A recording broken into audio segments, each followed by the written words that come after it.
Welcome to Rhythm of Love, the podcast. I'm Clarence. And I'm Yalonda. We celebrated our 25th wedding anniversary by writing a book together about what it took to get us here. And in this podcast, we go deeper and break down what we learned along the way. We hope you enjoy and engage. Comment, share, and subscribe.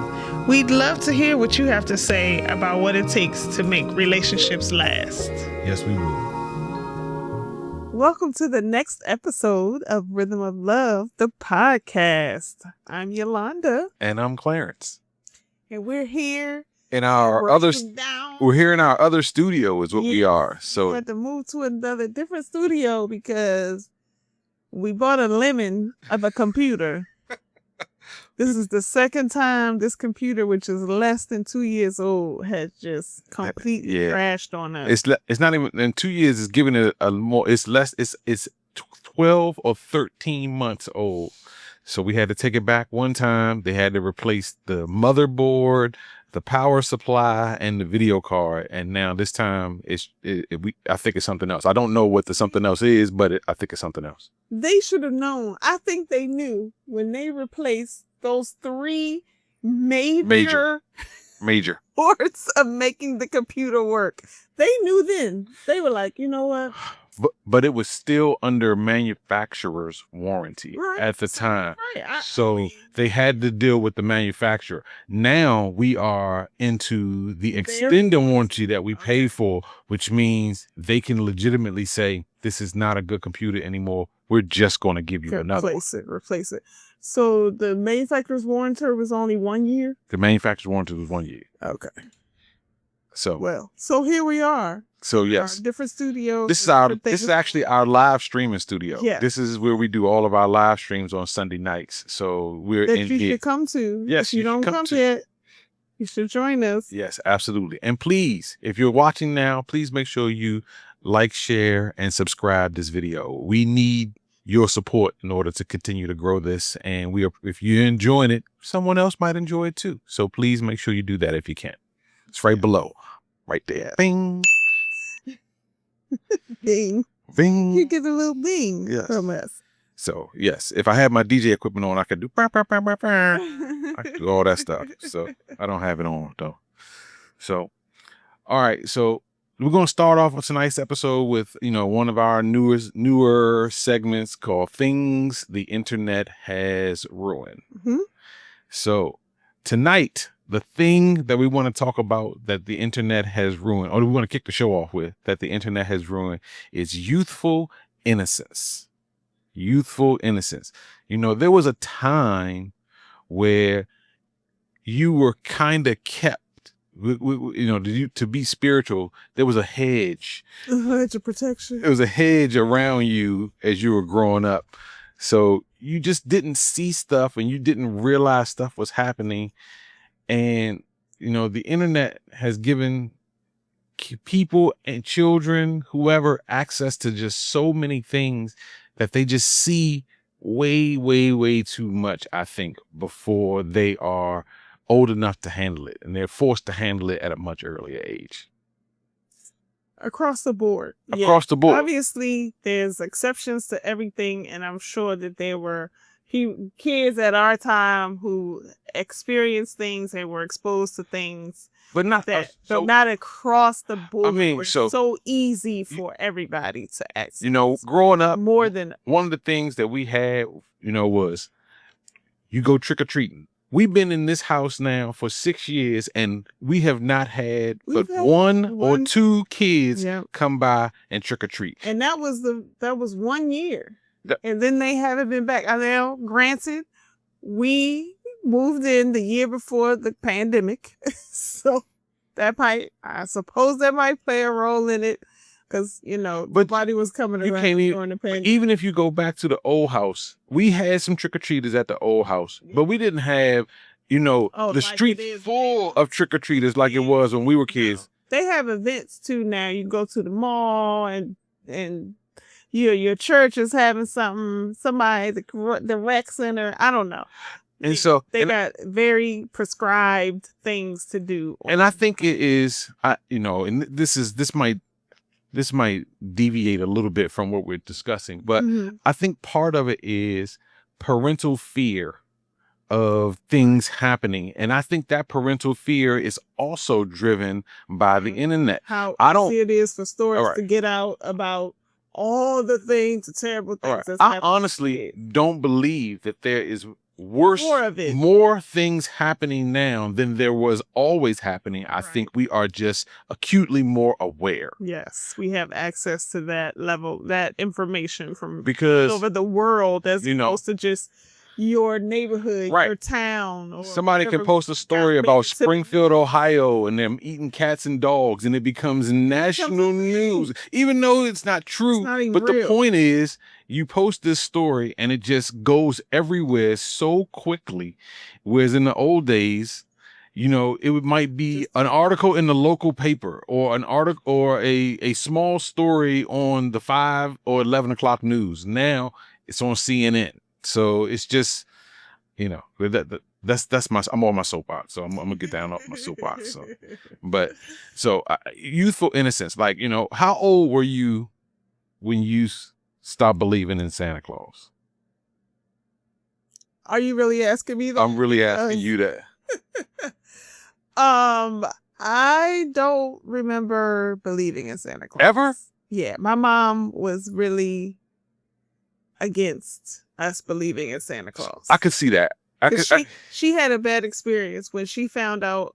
The way she found out Santa wasn't real was because, you know, her father passed away when she was a kid, and her mother just couldn't afford the big Christmas that she had for the years before that.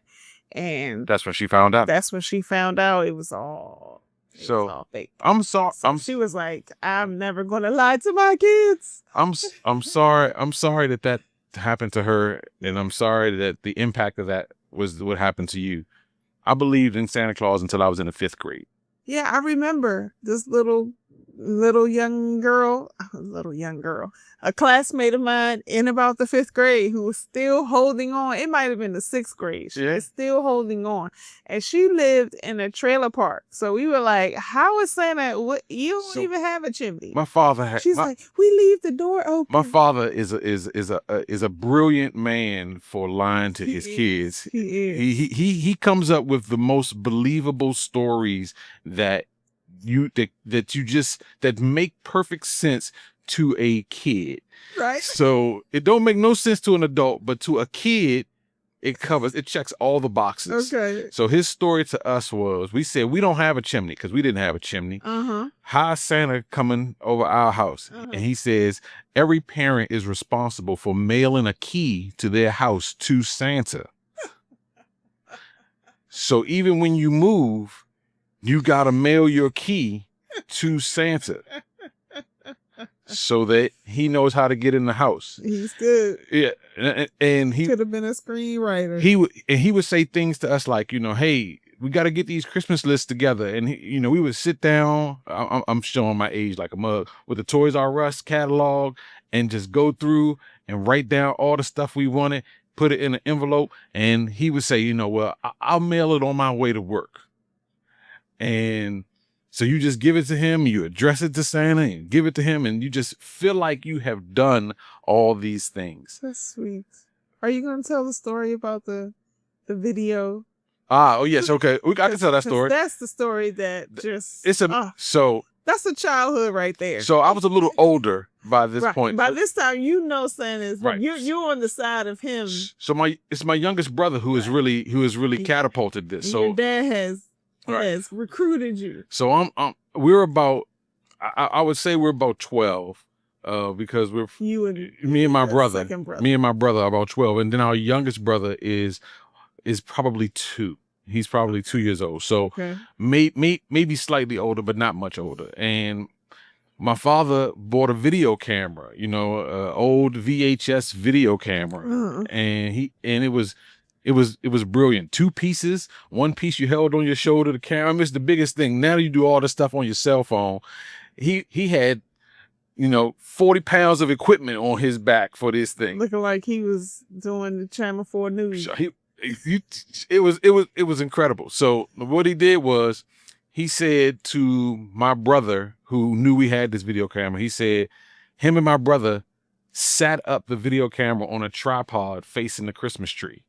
Mm-hmm. So that, and he said, before you go to bed, we'll hit the record button and we're gonna record Santa bringing the gifts. You know the kids. So my brother was like, it wasn't just your brother, was it cousins? They didn't know about it yet. Okay. They didn't know about it. They didn't know about it. So he said, okay. So he goes to bed, and then my father comes upstairs about 2 o'clock in the morning. He wakes us up, me and my other brother, and said, hey, we're gonna put these gifts out. And what he would do was he would pause the video, record it, put a gift in, and start it back up. And we did that for every gift that my brother got. And then, we go to bed and we wake up the next morning, and my brother's like, did we catch him on video? He was like, I don't know. Let's look at the video. And we watch the video, and gifts are just popping in there. Pop. And my brother can't believe it. He's like, so we take the video and we go over to my grandmother's house, and my youngest brother tells all of the cousins, my father recorded Santa Claus, and my father plays the video for them. And people are like, I saw him. Did you see him right there? I saw him. And I mean, it's the most so sweet. It's like the sweetest little kid story ever. Like their little imaginations were just like, I see him. I saw, and he was not there. But that innocence is what the internet has ruined. Like wonder. Yes. Now we make movies about Santa that, have him in every other way other than this imaginative, giving guy who brings you gifts. Yes. I mean, there's pluses and minuses, but it's really sweet. So yes, I had actually forgotten about that story. You mentioned it. That's one story I won't forget. That stuck with me because I was just so impressed with your dad, and I see why. There's things like that I'm sure just endear him to you so much, and he's a good guy, and have you holding him in such esteem. Yeah, I mean, my best personal story for my dad was intermittent windshield wipers. Oh yeah, you tell that one too. Yeah, so I didn't know that. So my uncle, right at that time, my uncle bought a car. First of all, that joint was a Mark V, which if any of my Speed Racer fans out there know, that's the same car Speed Racer drove. So it was crazy that my uncle had this Mark V. So that was the first part.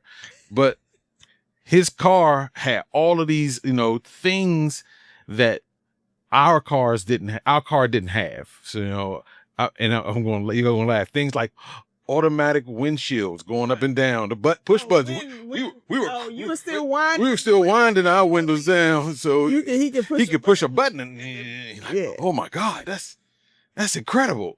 So anyway, he had these windshield wipers that would periodically wipe the windows, and me and my brother are sitting there like, how does it know when to wipe the windshield?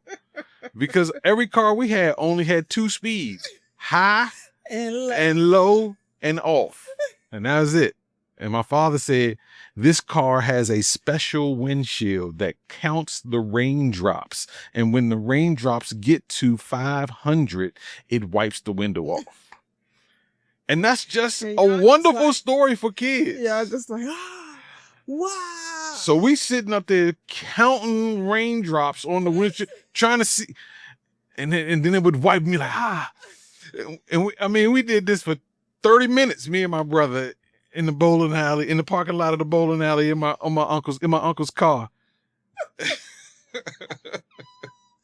simple things that were entertaining kids at that time. Yeah, so kids would not be entertained by that. Not at all. The internet has ruined that. The internet has ruined that. So, we could talk about this for an indefinite period of time. Yes, but you could, because you had a very.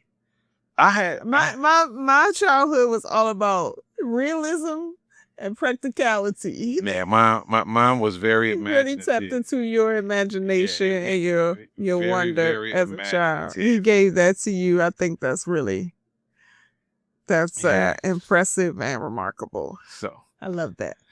So thank you so much for this portion of our show, Things the Internet has Ruined. If you have some things that you think the internet has ruined, please put them below. Also, if you can think of some innocence things or some stories you might want to tell. Yes, from your childhood or that you've given to your child. If you are able to kind of, tap into your child's imagination and wonder, then yeah, we'd love to hear it. We love it. So that's great. All right. So that leads us to perfect lead in. Yes. To just I don't know, we hadn't really come up with a title for this, but just thinking about your parents and when you realized that they were, I don't know, a man and a woman, right? As opposed to your parents, a man and a woman with all the things that go along with being a man and a woman, right? Vulnerability, sexuality, sometimes not knowing the answer to things or doing things wrong, not being the superhero that you may have thought they were when you were youngest. So, I mean, the easiest thing is the description that I had for this when we were talking about it was, when we were talking about, originally we're talking about the innocence that has lost by the internet, but the very last piece of real innocence that you lose is the moment, I think, that you realize that your parents are just people just like you. To me, that was my very last that's shred of innocence. It's a shred of innocence. Wow. So then please, how old were you when you realized that they were people? So legitimately, like I was probably in my 30s. Okay. So I was gonna say, how innocent were you? You weren't very innocent then. But your view of your parents was an innocent view. It was still innocent. So I probably was in my 30s. So I'll give you a couple of examples. Mm-hmm. At 18, or even younger than that, my mom had some major surgery, and I wasn't aware of the true danger of going through this major surgery. And I probably was about 14 or 15 years old. Mm-hmm. And I don't think I called. I don't think, so long story. My father and my stepmom lived together, and that's where I live. But I went to visit my biological mom on every other weekend. So I'll just lay that out there. It could be more complicated. You understand why when he says he didn't call? So because he was living with his other set of parents. Right. So I didn't go to the hospital to see her. I didn't call. My dad went to the hospital to see her and didn't take me. But I don't know at this moment. I can't say why. I can't say if I had something. It was a scenario, or I can't say any of that. Thought it better that you not see her. But I don't recall feeling any kind of way. Right. Like, oh my God, it. She's having surgery. Oh no. Right. So something could happen because your parents live forever at 14, unless you have some experiences that have altered that have caused you to grow up a little bit faster. You think your parents know it all. You think your parents, you think they live forever. You think that at you're 14 or 15 and they're 35 or 40, and you think that they are old as dirt, and you just. But they seem strong. They seem viable. Yeah. My dad. There was a kid in our neighborhood named Keith Abraham. Okay, first and last name. It's fine. Keith Abraham. So, and we would play football in the street in our neighborhood, and Keith was the fastest guy in our neighborhood, and he would always, he was just fast. He could outrun all of us, and both me and my brother said, "You might be fast, but you're not faster than my father." And I love it. And Keith was like, I'm faster than your father. And just so happened, he said that my father came home from work, pulled up. He got on a 3-piece suit and dress shoes. And we said, Dad, he says he's faster than you.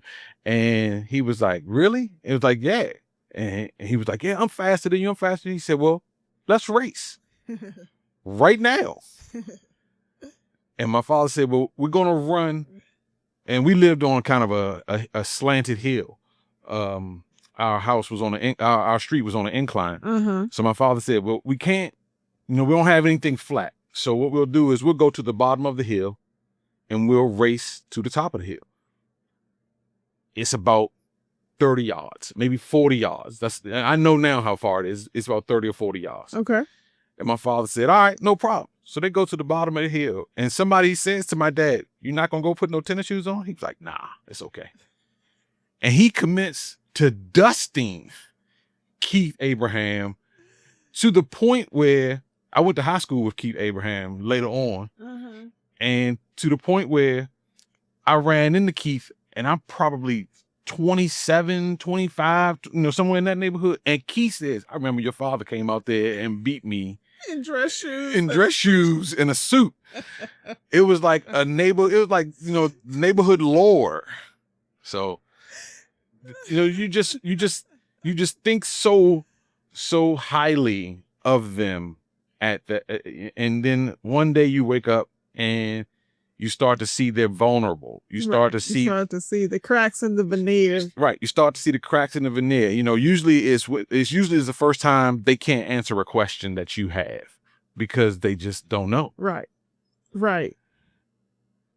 Or maybe it's the time where you run into a situation that you start to think that you know more than them. Even if they telling you what you should do, you feel you're like their knowledge is of old. Right. That's how it was done when you were young, or that may have been true at one point in time, but you don't know about my life and you don't know what I see and what I go through. Step into the 80s, please. Step into the 80s. I was trying to not be specific about any particular time frame because now the 80s are 40 years ago. Yes, that's why Nathan telling us, step into the 2020s, please. Please. So, yes. But that, But yeah, I think we both had similar experiences. We were fairly young when each of our parents, obviously separately, had bouts with cancer.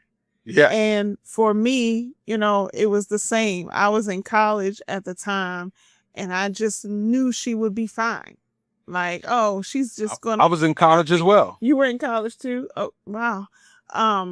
So I think it was... And I think our parents want us to feel that way too. Right. Of course, they don't want us to worry and... wring our hands over what's happening to them. So, part of that is, I'm sure, them protecting us, but, and thankfully both of them did live through those bouts with cancer, but, there was, chemotherapy, there was radiation. My mother was telling me stories about, I can't, nobody can pee in the same toilet I can pee in, and I gotta flush the toilet 2 or 3 times after I pee because of the radiation and, all these things. But at the time I was like not concerned. I cared that she was feeling bad. That's a perfect description. She was going through something, but it wasn't like, oh, my mother could this could be the end. Right. So yes, that's a perfect word. Way too young to not live. So I can see how if she had not lived, I cared. It's a shock. I wasn't concerned. Right. That's perfect. That's perfect. Exactly.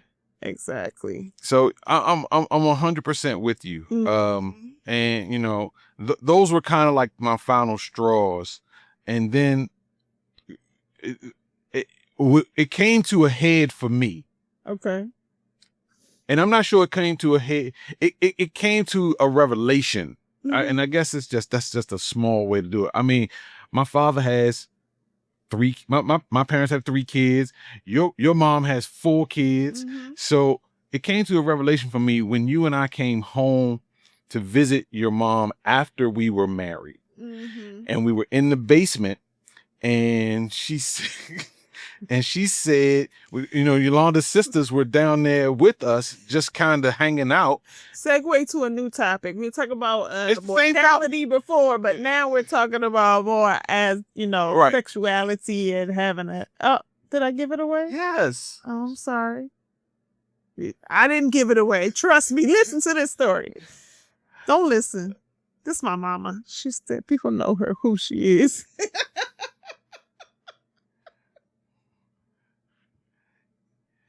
Well, we gotta prep her before everything. We all right? We get there. All right. So go ahead.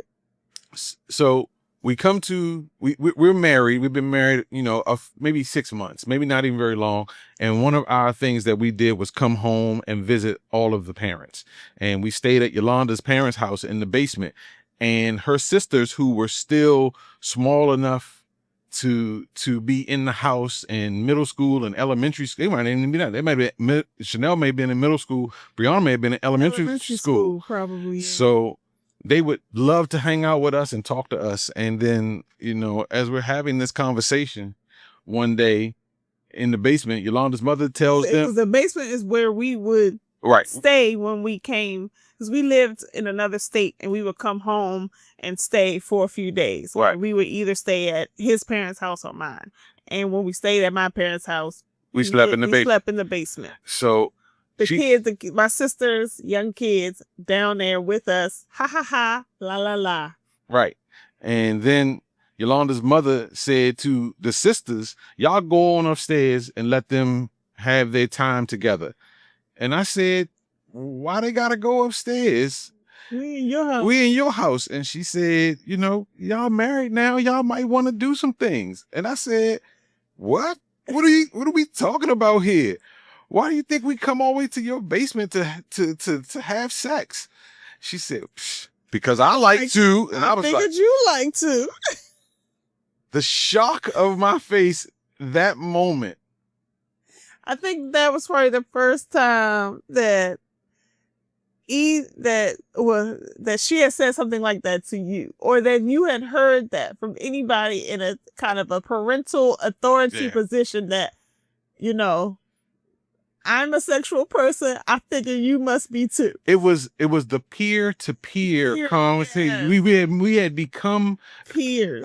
You have these conversations with your friends. Right. But you don't have them with your parents. Unless it's mine. Unless it's your, and then for a parent to say that to me was like, wait a minute. If she's having all this sex, does that mean my parents are having all this sex too? And at that moment, I was done. Everything changed for me that day. Everything. Oh, your childlike innocence. It was gone. Away. It was the last. the last vestige of innocence. It was gone after that. Oh, that's so funny. So that is a telltale difference between our childhoods. Because you notice I was just listening to you and enjoying the wonder. And I said, my childhood was all about realness and practicality. And that's an example right there. I was not shocked at all that she said it. I was shocked. I was shocked that you were shocked. I was shocked. I was not shocked at all because she had always just been on the real with us. Now, she had never used those particular words because she was making it really for sure. She wanted to not make sex sound fun when I was a kid, before I was a married woman. It's like, it's just something you don't do. You can save that fun, save that for when you're married. So, my brothers may have, different thoughts, and my brothers may have different experiences. They may have. But me, that was the day that I was like, wow. They real people. They got kids. Right. So like they have kids. They must be doing something. So that was the day I was done. It was over for me after that. Yeah, we were saying when we were just kind of talking about this before, it's just like, even though, I talked about that difference between me and you and our childhoods, there was much of my childhood where I was not thinking of my parents as sexual beings, or the sexuality of them as humans was not something I was considering. Like, if I was going to knock on the door, it would be, if they're in their room behind closed door, I'm knocking, not because I think I might catch them doing something, but because, one of them may have just gotten out of the shower, Right. or gotten home from work and undressing. It was not like I ever was thinking like, they in there getting busy. They in there getting busy. And I felt the same way. We knocked going into my parents' room, and we didn't really, I don't know. This is all just, like I said, this is all craziness to me now, thinking back on it. My parents didn't even close their door. They closed it. They pulled it to. They didn't actually close it all the way. They would pull it to, and you just tap on it, and they would say, come in. And this was when I was 18 years old, so you tap on. I remember one of the, earlier times of me going to your house, and your dad might be upstairs, or they both might be upstairs, and we come in, and I would want to speak to them, and you would be like, oh yeah, just go ahead upstairs. And to me, I was like, I'm not going upstairs to their room, but you were like, just go upstairs. It's just the way we were raised. It's just the way we were raised. So I don't know when they even found time to make my brothers. I don't even know when they found time. After you fell asleep. Apparently after I fell asleep. They closed that door then. So, and then you get to what I consider to be the third stage. You had, the first stage being when they can't answer the questions that you want to ask, you lose some. Right. Then when you get to the point of realizing they're people, right. They're doing all the things that men and women do, right. You lose some. And then the third thing is when they start to get a little older. Yeah. And you start to have to be caretakers for your parents. Yeah. And you start to see them in a much more frail. Right. They're slower. They're not as strong as they once were. And you just certainly not beating nobody in no races. He can't. He got two hips and two metal hips now. He can't. He ain't racing nobody no more. But you just start to see him slow down, and you start to realize, wow, this is, they are going through this the cycle of life, the circle of life. Isn't that what Simba called it? Yeah, I don't. Yeah. Yeah.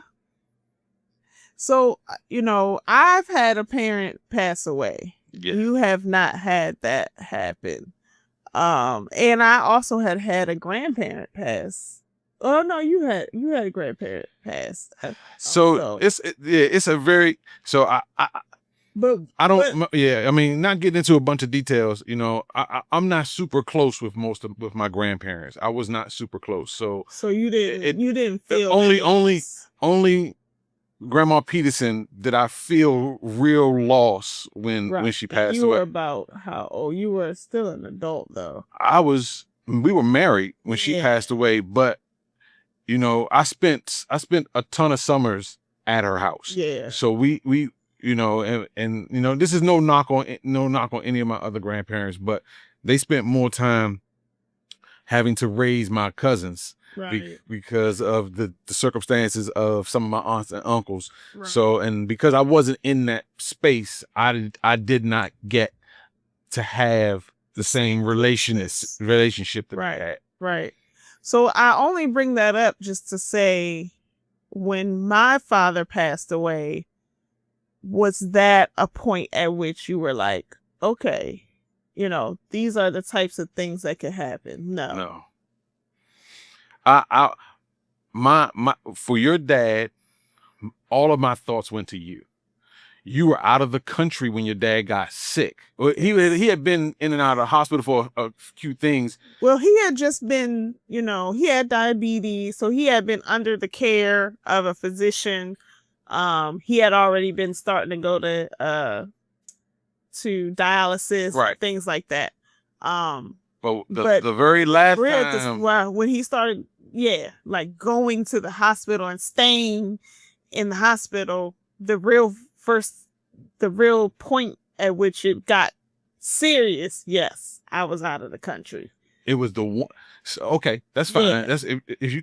He didn't come out of. He never came out of the hospital when you got back. Right. So I guess I'm trying to say that without. I guess I wasn't trying to say it the way I wanted. I'm not the sure. way the facts of the matter are. We're just yes, but He was battling some health issues. Yeah. You went out of the country while you were gone. He got really sick. He got really sick. Yeah. To the point where I told people not to tell you because you were too far away. You were going to be home in 2 days anyway. Why make those 2 days have all of this worry that for something that you couldn't do anything about in a place where you couldn't get back to any sooner than you were going to get back to? But then at some point you did call me. No, somebody else told you. Yeah. They don't listen. Somebody didn't listen. They don't listen to me at all. Somebody didn't listen. Somebody but else told you know, and then we talked and I said, yeah. And because I went to the hospital, I saw your dad, and then you got home and I said, let's go. You need to go. Yeah. And I stayed with the kids. You went to the hospital, and then within 10 days of you getting home from Morocco, right, he had passed. Yeah. Okay, so your thoughts were... My thoughts went to you. My thoughts went to you. Yeah. Okay. So my stepfather has passed away since then. Yeah. So my thoughts, even with him, went to my mom. Right. To my mom. Right. So, I mean, that does make sense. That it makes sense. I mean, unless your own parents were in some type of similar health situation, right, then this don't really have anything to do. It doesn't have. It's not a reflection of them and what they could go through. I could see that. And also because your focus is just not on you and if she loses this person, then that means I could lose this person, because that's a little more selfish way of thinking. Okay, I get that. I get that totally. Again, I'm saddened. Right.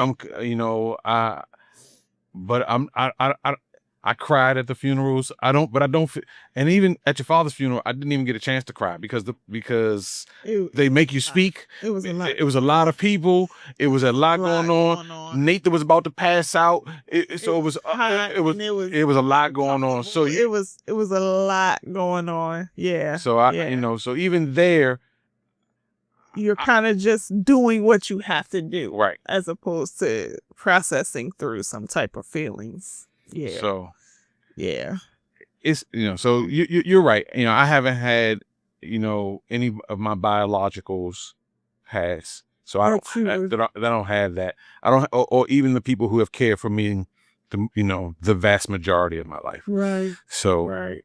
But we'll see what happens. Okay. I mean, of course, we shall see. We shall. Or maybe not. I mean, or maybe not. Hopefully, in the Methuselah is a real person. Several many tens and dozens of years. But we'll see. In the short term, I am watching them be a step. I wouldn't even say a step. Several steps slower than they used to be. Being with it. Yeah. For sure. So, now I wouldn't say taken care of. That's an overstatement. Yeah. But they don't need our care at this point. But you do kind of just when you're in their presence, you do a little more for them than you would have done at when they were younger. Right. They need us more to, You call climb up on the chair and you call and a little open the more, vents. yeah. Yeah. You call a little more. Yes. You hug a little more. You kiss a little more. Because at this point, we both have come to the position of just how short life can be. Right. So, Right. and that is, And I think that's maturity as well. I mean, so not only our own maturity and our seeing ourselves at this point correct. be less than, in terms of strength and vitality, less than what we were at a younger age. So we see our own mortality also. So that helps us to have that different view of them. But in addition to seeing them, Sure. be a little shorter. But yeah, also just we've had friends who have lost people. And not the same as parents though. Not the same as parents. No. But when you have friends who are your age who have passed away, that really hammers home. Like, we're in the part of life where we're losing people friends. pass away. We're losing friends. Yeah. Not by some, car crash or something like that. But I've been to 2 or 3 funerals in the last year. Yeah. So yeah. You have. So anyway, we don't want to we're not trying to bring everybody down. It's just the things you think about. For us at this age is where we are, Yeah. So the three phases that we talked about with our parents were, the moment we realized they could be wrong, because you think they think they're always right. Yeah. The moment you realize that they are women and men, that they are physical, all the things that you want to do with your woman, that they think that they thought and still think those things, which is crazy. Still can't think about that. Which is I don't crazy. think about that. I just don't consider it. No, the children just popped out of the air. We just don't. I don't think about that. And the last one being when you start to see them in their later years as they are becoming, more elderly, and you're taking more care of them, and you're starting to see them as being vulnerable. That's really the word I want to say. You're starting to see them being vulnerable. Mm-hmm. Before they were indestructible, they were superhuman, and then they become vulnerable. Mm-hmm. So once you lose those 3 things, I think the innocence of your parents is gone. You're dealing with it's maturity, and you're dealing with all those things, but they're no longer mythical to you. And maybe your parents, maybe that happens to you at 20. Maybe that happens to you at 13 or 8, or for some people it all happens at a different time. But at some point, doesn't mean that those things are not the things that you see your parents make mistakes that affect the family, right. Or you see, and that could happen at any age. Yeah, all of these things can happen at any age. For me, like I said, it's about 30. You made it all the way through. I made it all the way through my adulthood before that was my case. So, oh well. I made it to my adulthood. And that's good. But I can still think of my mom as a superwoman, though. She held on to superwoman status. She still does. Still does. Because she still does. She still does. She haven't. It's only very recently that she hasn't been. That she had to get my nephew to cut the grass. Right. She been cutting grass, y'all. Yeah. So, yes, you're right. So there's nothing. It seemed like nothing my mother couldn't do. So do hair, cook. Right. All the things. I agree with all that. So maybe I'll hold on to my. You still got yours. I gotta check in. I gotta check in with ours and see how they feel about us. Yep. So. All right. So. But how do you end that? Yeah, you don't. Housekeeping. All right. Make sure you check out our show on Sunday nights. It's called Heartbeats in the Basement, twitch.tv/DJ C Sharp. I can never say that part.